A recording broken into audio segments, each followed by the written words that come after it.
Bonjour à tous et bienvenue dans Cult & Geek. C'est une vidéo de presque qualité, on préfère être un franc avec vous. Je suis avec l'ami Ker. Cette vidéo, c'est la deuxième partie de un peu notre bilogie, certains l'appellent comme ça. Il y avait la vidéo Marvel et DC en 2021. Si vous la cherchez, YouTube vous la propose sur le côté si vous êtes sur ordinateur ou tout en bas si vous êtes sur téléphone.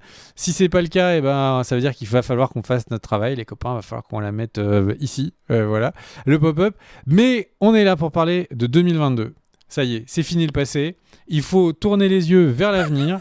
Et qui de mieux pour nous parler de l'avenir que Ker, spécialiste en futurologie.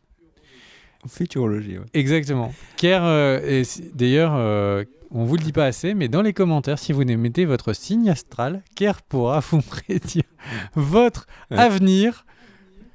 Non, c'est pas du tout ça. Alors, Ker, qu'est-ce qui va se passer en 2022 ? Covid, pas Covid, dis-nous tout au niveau de d'ici. non, ça je vais pas dire. Par contre, du coup, on va le faire comme tu as dit que c'était la suite de la vidéo Marvel d'ici.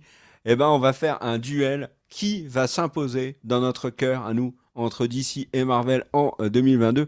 Et alors ça, on pourra pas y répondre parce qu'on n'a pas vu les films, mais par contre, en termes de succès et de box-office, parce qu'il y a du beau monde, mais on va surtout parler de Marvel, parce que y a aussi les séries, et vous allez voir, on va commencer en tout cas par Marvel. Alors, 3 films sont prévus. Il y a d'abord Doctor Strange 2, Madness of the Multiverse, qui est un film réalisé par Sam Raimi, qui a eu énormément de difficultés de production, puisqu'au départ c'était le réalisateur du premier, Scott Derrickson, qui avait écrit le scénar. Il a été viré sans que le scénar soit lu visiblement, parce que Disney et Marvel auraient changé de fusil d'épaule. Sam Raimi est arrivé. Sam Raimi est un proche de Kevin Feige, comme tu me le disais, tu me le racontais en off, mon cher Greg, sauf que ils ont complètement revu les plans, ça n'est plus du tout un film d'horreur comme c'était prévu. C'est un film qui va être beaucoup plus ambitieux. Réponse probable au succès de Spider-Man No Way Home et à l'absence d'Avengers du côté du MCU. Il sort en mai. La première vraie bande-annonce, celle qu'on avait vue dans Spider-Man ne compte pas, mais une grosse claque dans votre tête. Le deuxième film, très attendu aussi, Thor Love and Thunder, sortira en juillet. Le retour des aventures de Thor, avec une Thor au féminin interprétée par Nathalie Portman et Christian Bale en méchant. Et Black Panther Wakanda Forever, réalisé par Ryan Coogler, comme le premier, qui sortira en novembre 2022 et qui pourrait être un des mastodontes de la fin d'année 2022. Wakanda Forever, avec la question: qui va être Black Panther s'il y en a un nouveau? Est-ce qu'ils vont faire revenir Killmonger? Comment est-ce qu'ils vont mettre en scène le décès de Black Panther, le décès de Chadwick Boseman? On verra ça donc dans Wakanda Forever, qui a des grosses difficultés de tournage, notamment avec l'actrice Letitia Wright qui joue la sœur de Black Panther. Et autre info aussi, Doctor Strange 2 a eu les reshoots les plus longs, les plus importants de l'histoire du MCU. Ce qui est bien la preuve qu'ils ont réadapté le film à des ambitions plus grandes, et notamment l'ajout de personnages. Et au niveau des séries, mon cher Greg, accroche-toi très fort à ton slip. Pourquoi ? Parce qu'on a Moon Knight qui sortira en mars. On a She-Hulk, toujours prévu, avec Tatiana Maslany. Miss Marvel. On a Secret Invasion qui est toujours prévu pour cette année, avec notamment Emilia Clarke, Daenerys au casting, et Samuel Lee Jackson. Et on a le I Am Groot de Noël de James Gunn, qui arrive qui arrive à la fin de l'année. Et James Gunn a dit que ce petit truc un peu particulier aurait un impact fort sur la suite des Gardiens de la Galaxie. Donc je suis un peu intrigué. Donc voilà pour Marvel. T'en penses quoi, toi ? Qu'est-ce que t'attends le plus ? Quelles sont tes grosses attentes sur 2022 du côté de Marvel ? Moi, ce que j'attendais le plus, c'était cette vidéo, c'était ta présentation, sans hésitation, un truc vraiment bien dit. Après, j'ai envie de dire, les Marvel ne peuvent être que moins bien, quoi, je pense. Tu meubles là, non?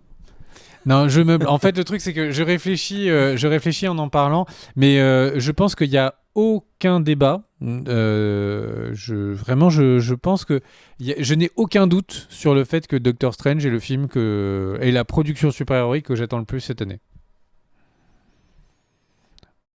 C'est Sam Raimi de retour.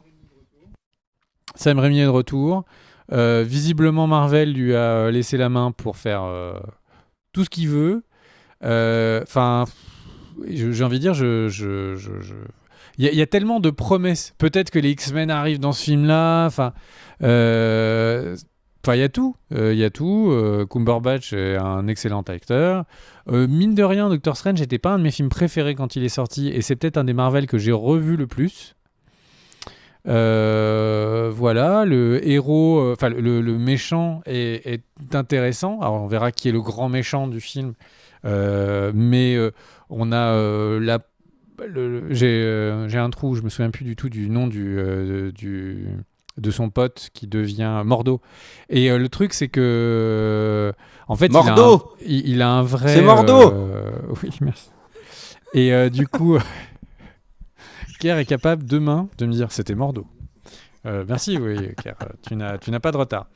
Et donc en fait le truc c'est que il a un vrai point à dire, voilà, mais c'est vous, et en plus avec Spider-Man No Way Home, il a une preuve que les sorciers suprêmes peuvent du coup faire exploser l'univers. Il va falloir peut-être que Doctor Strange devienne le sorcier suprême dans ce film, puisqu'il ne l'est pas. C'est en gros, le truc, c'est que je me dis, il y a le deal Sony-Marvel. Ils ont donné énormément à Marvel. Marvel a donné énormément à Sony sur ce Spider-Man No Way Home. Ils ont eu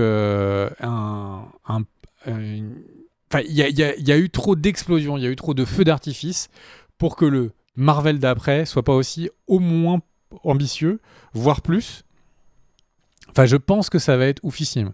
Et je pense que peut-être que c'est pas genre un X-Men qu'on va avoir. Peut-être que ça va être les X-Men de Days of the Future Past, autant qu'on va avoir les X-Men de Bryan Singer. Donc vraiment, je vois pas comment est-ce qu'on peut attendre plus et on a la chance qu'il soit dans pas longtemps.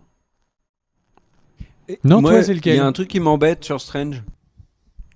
C'est la barbichette. Tu le dis à chaque fois, la barbichette, ça te fait péter les plombs. Les gens avec les barbichettes, tu peux pas. Ok, mais essaye de passer outre ce problème capillaire. Non.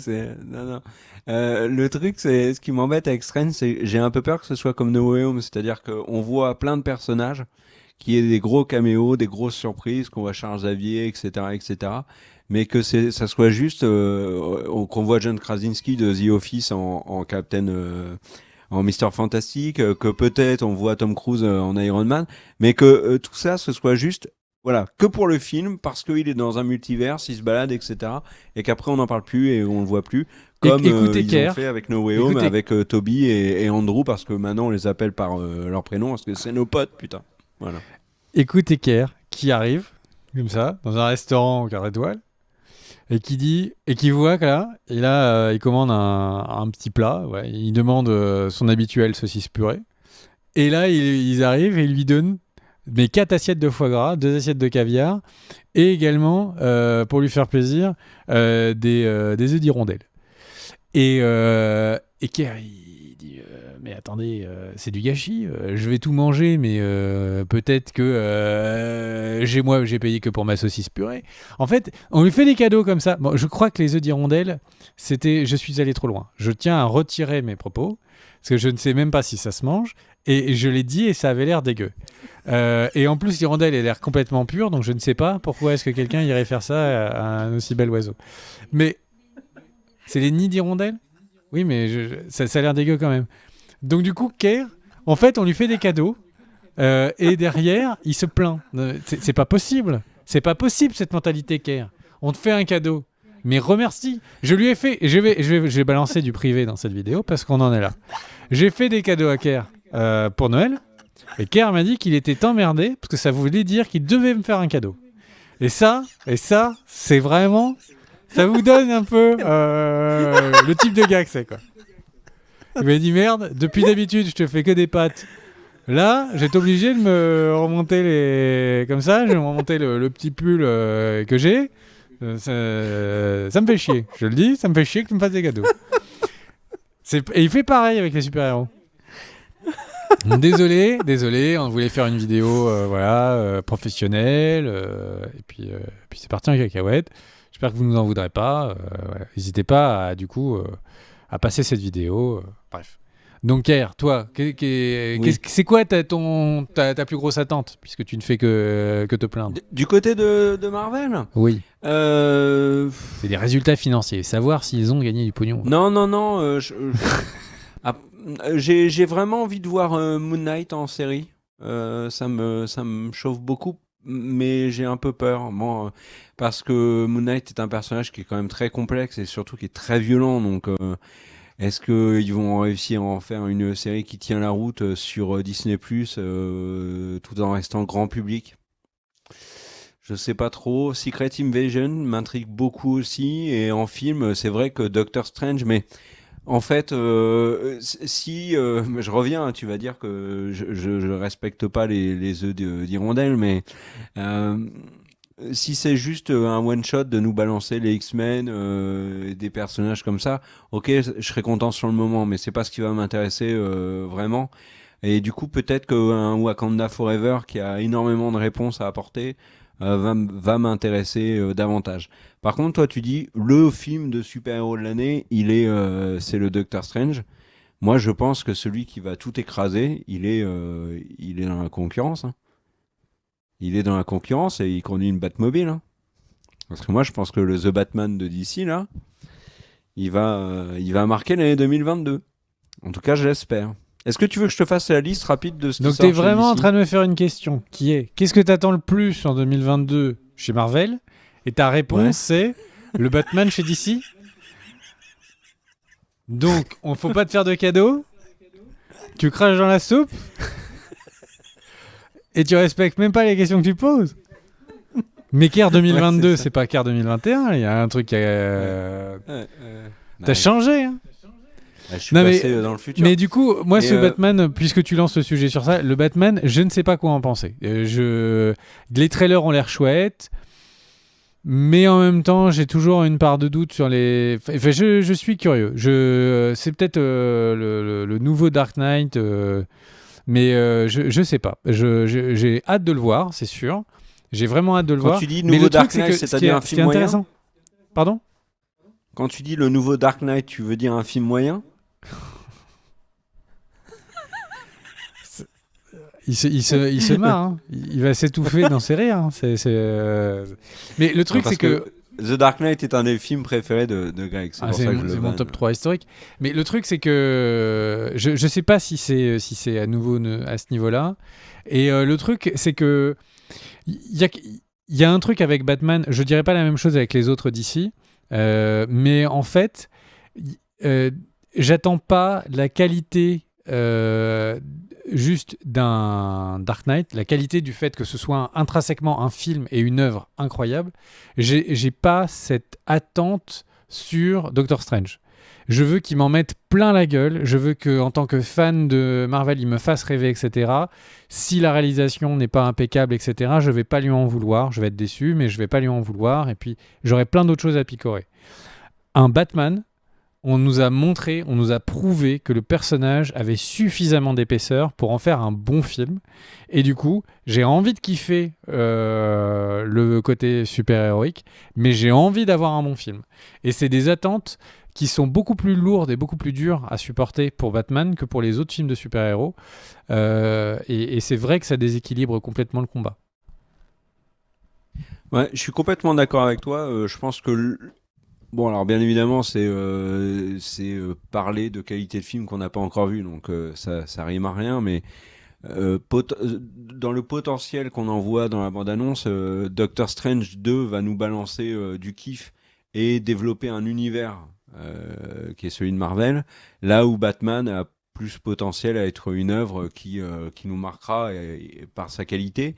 Batman qui sort en mars. Le reste du programme d'ici cette année, qui est quand même plus chargé que les années passées. Black Adam sortira en juillet.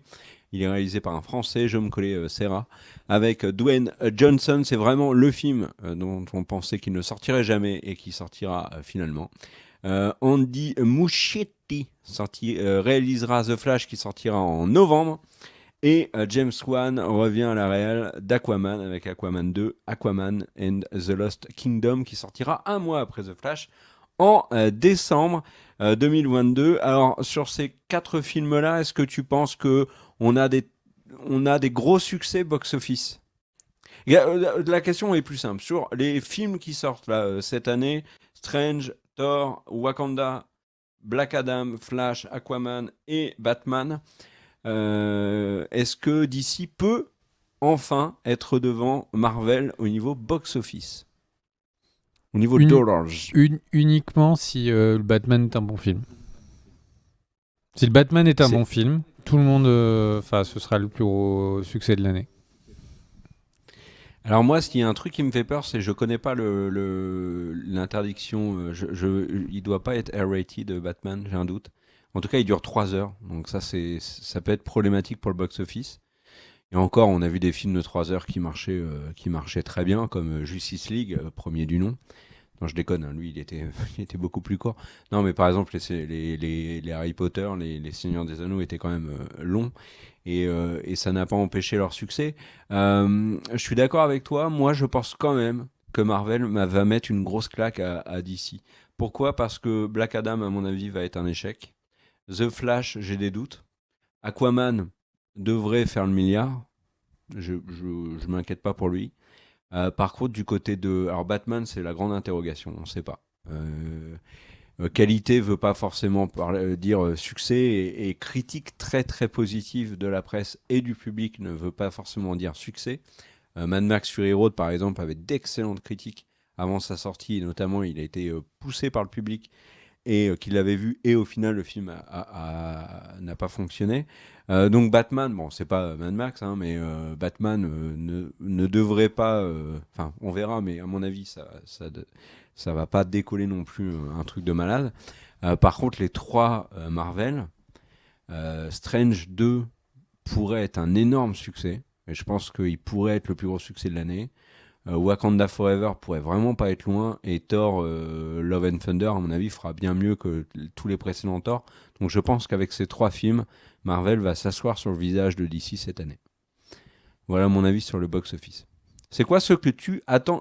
On avait fait un classement, le top 3 de nos films de 2021. Je te demande ton top 3 films et séries les plus attendus de l'année 2022 en super-héros. Ah, j'ai oublié Batgirl, réalisé par ceux qui ont fait les Belges, là, qui ont fait Bad Boys, et qui sortira sur HBO Max cette année, en film. Alors, ton top 3 des attentes. Bah, c'est assez simple, hein, Doctor Strange, The Batman et Moon Knight. Je pense que voilà, avec dans cet ordre.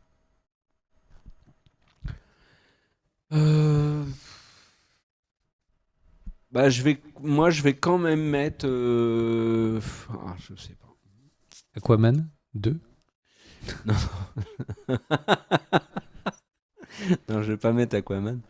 Aquaman, qu'est-ce que je me suis fait insulter sur la critique. Magnifique souvenir. En 1, je vais mettre Batman quand même. En 2, Strange. Et en 3, Moon Knight, ouais. Ouais, Moon Knight. Oh, mais j'ai quand même vraiment envie de voir Thor Love and Thunder. Rappelez-vous qu'il a dit, Thor Love and Thunder, moi ce sera pas pareil. Et du coup, merci à tous d'avoir regardé cette vidéo. Cœur sur les tipeurs qui permettent de financer les séances supplémentaires de record qu'on fait comme celle-ci. Merci à vous. Ça permet de faire continuer la chaîne.